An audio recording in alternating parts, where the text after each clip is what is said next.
As a wave propagates forward, any individual point along the wave merely oscillates up and down, and the amount of time it takes for any point along the wave to go to and from the same position and the same direction is called the period. In this case, it's 4 seconds. We could also specify the period as an amount of time per cycle of the wave and show with our units, because that's technically what that means. Thus, we can flip these quantities and express this exact same information, but in a new way. What we've just derived is the frequency. So while our period is 4 seconds per cycle, our frequency of that same wave is 1/4 of a cycle per second. These two terms are inverses of each other in every way, in concept, in units, in number quantities, and in terms of equations. Here are the same equations, but with the appropriate variable symbols. Being inverses of each other, we can see how they cancel each other out from a units perspective. The cycle and cycles cancel out, second and seconds cancel out, and we're left with an answer that has no units. If we plug in what t is equal to 4 seconds per cycle, we can take the inverse, which from a fraction standpoint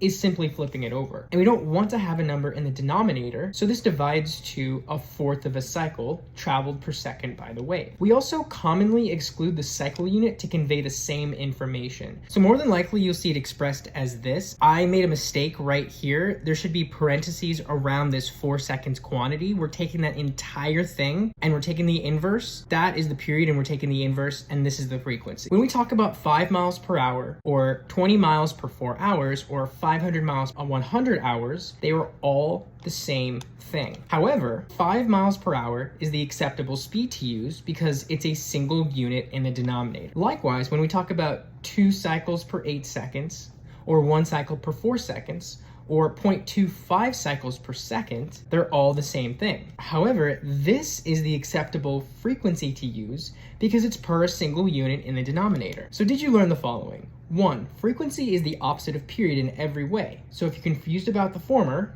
delve into the latter. Frequency is equal to the number of cycle a wave completes in its rotation over a fixed period in time. And we use seconds because that's the SI unit of time.